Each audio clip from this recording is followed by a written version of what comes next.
Effect ന്യൂസിലേക്ക് ഏവർക്കും സ്വാഗതം.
That I will bear true faith and allegiance to the Constitution of India as by law established. That I will uphold the ഇന്ന് പുതുപ്പള്ളിയിലെ UDF-ന്റെ സ്ഥാനാർത്ഥിയായി, കോൺഗ്രസിന്റെ സ്ഥാനാർത്ഥിയായി ഞാൻ നോമിനേഷൻ ഫയൽ ചെയ്തിരിക്കുകയാണ്.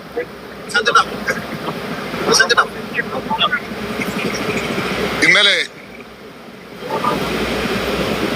തിരുവനന്തപുരം മെഡിക്കൽ കോളേജിൽ ഗവൺമെന്റിന് അനാസ്ഥ മൂലം മരിച്ച വേണു, അദ്ദേഹത്തിന്റെ ഭാര്യ സിന്ധു കൈമാറിയ 10,000 രൂപ, അവർക്ക് അത് കൈമാറിയത് അവിടുത്തെ മണ്ഡലം കമ്മിറ്റിയാണ്. ആ കൈമാറിയ 10,000 രൂപ കെട്ടിവെച്ചാണ് ഇന്ന് നോമിനേഷൻ ഫയൽ ചെയ്തിരിക്കുന്നത്. അതൊരു പ്രതീകമാണ്. ഈ സർക്കാരിന്റെ പരാജയത്തിന്റെ പ്രതീകമായിട്ടാണ്.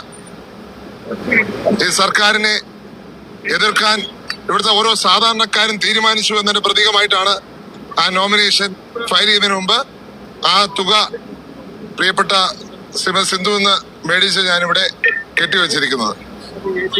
ഈ കെട്ടിവെച്ച കാശ് കേരളത്തിലെ ജനങ്ങൾ അതിന്റെ ഒരു പ്രതീകമായി എടുത്തുകൊണ്ട് ഈ സർക്കാരിനെ ഒരു പാഠം പഠിപ്പിച്ചിരിക്കും എന്നുള്ള കാര്യത്തിൽ യാതൊരു സംശയവുമില്ല.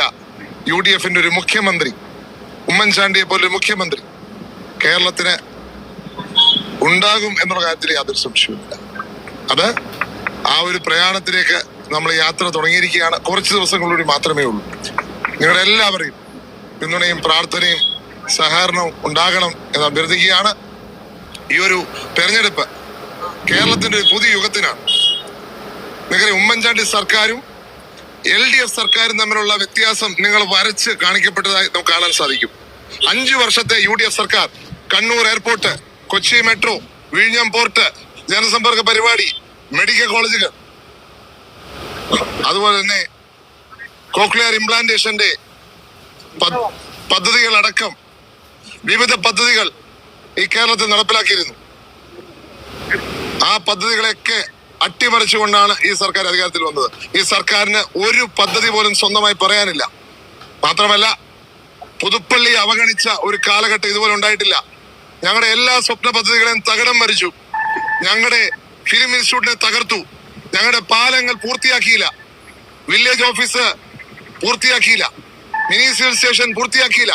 റോഡുകൾ പുതുപ്പള്ളി വരെ മാത്രം ടാർ ചെയ്യും, അതിനുശേഷം ടാർ ചെയ്യത്തില്ല.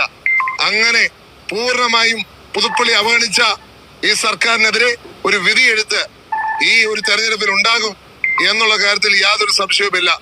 പ്രിയപ്പെട്ട എല്ലാവരോടും, ഇന്ന് കടന്നു വന്ന എല്ലാവരോടും ഒരിക്കൽ കൂടി നന്ദി പറയുന്നു. ഈ 3:30 ഇന്ന് ശ്രീ KC വേണുഗോപാൽ വന്ന് ഉദ്ഘാടനം ചെയ്യുന്ന പുതുപ്പള്ളി നിയോജകമണ്ഡലത്തിലെ കൺവെൻഷൻ നടക്കുകയാണ് പാമ്പാടി സെന്റ് ജോൺസ് ഹാളിൽ വെച്ച്, കത്തീഡ്രൽ ഹാളിൽ വെച്ച്. നിങ്ങൾ എല്ലാവരും അവിടേക്ക് ഞാൻ ക്ഷണിക്കുന്നു. ഒപ്പം നിങ്ങളുടെ എല്ലാ പിന്തുണയും പ്രാർത്ഥനയും, നിങ്ങൾക്കറിയാം എന്റെ പിതാവിന്റെ അസാന്നിധ്യം കൊണ്ട് ആദ്യമായി നടക്കുന്ന ഒരു പൊതു തെരഞ്ഞെടുപ്പാണ്. ഞങ്ങളോടൊപ്പം ഉണ്ടാകണം, കോൺഗ്രസ് പാർട്ടിയോടൊപ്പം കേരളത്തിലെമ്പാടും ഉണ്ടാവണം എന്നുകൂടി അഭ്യർത്ഥിക്കുവാൻ ഞാൻ അവസരം എടുക്കുന്നു. നമസ്കാരം. ചോദിക്കാനുള്ള